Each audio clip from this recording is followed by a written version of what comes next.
Copy, thanks. Have a good morning or afternoon. Thank you. Good day, folks. Thank you. Kelvin, how you doing? Yeah, very well. How are you? Stephen, lovely to meet you. Yeah, Kelvin, how are you? Good to meet you. What are you up to? I'm alright, not bad. Come to see you. Yeah, good. So what are you doing today? Having a good chinwag with you. Yes, the one. That's important. Going to ask you all the awkward questions. I love awkward questions. Yeah, I really do. So you're going to come out selling in a minute? You going to have a go? I don't know if I'd be any... I'm not very good at selling things. Quite a difficult crowd, these people. Really? Students are hard work.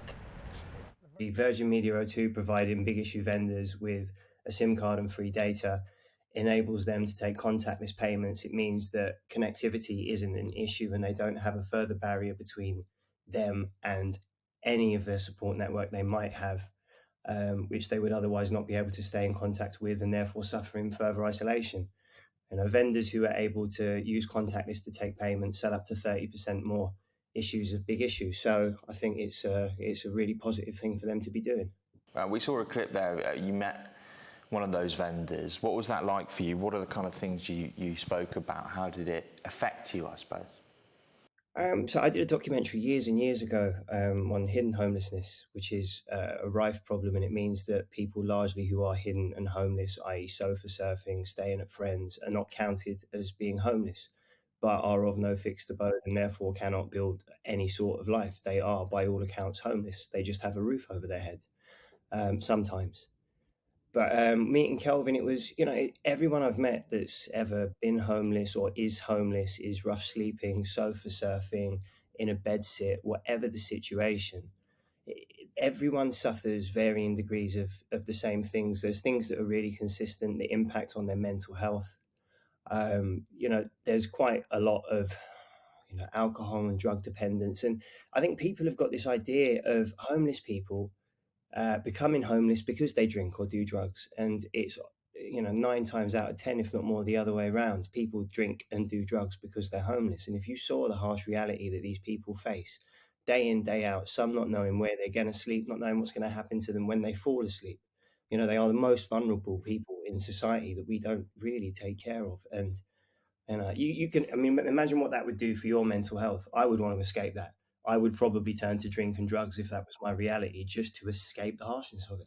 Yeah, it's amazing when you see someone selling the big issue on the street, and you do often think just how courageous an act even that is in and of itself, to pull yourself up and do something when times are so hard. Yeah, you think we're all suffering varying degrees of, the hangover we all have from COVID. Now we're going through the cost of living crisis. People are having hard times, and people weren't allowed to sell the big issue during COVID lockdowns at points because it wasn't deemed to be integral work, necessary work.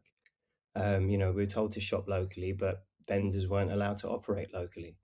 When that's your only source of income and you're actually making a positive effort to do something that gives you structure, that gives you an income, that allows you to start making progress and get out of the situation that you're in, and then that's taken away from you. And then you think also anyone who was rough sleeping that relied on handouts and anything else and donations was not seeing people because no one was around. But everyone who was sleeping rough was still in the same predicament. It was, it's been an incredibly hard time for people.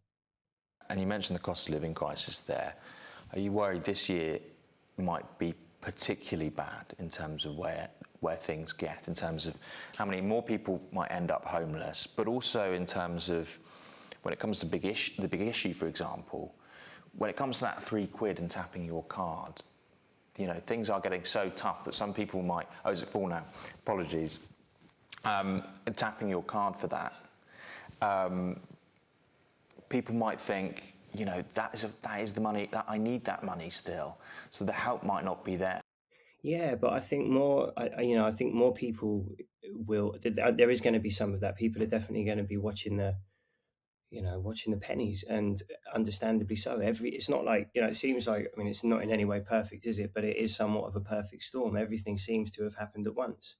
And it's scary. But I think the Virgin Media O2 giving vendors a big issue, SIM cards and free data, means that they can take contactless payments. And I think a larger problem is that as we become an ever more cashless society, it's really hard for these people to receive donations or payment in this issue for the big issue, in this instance, sorry, for the big issue.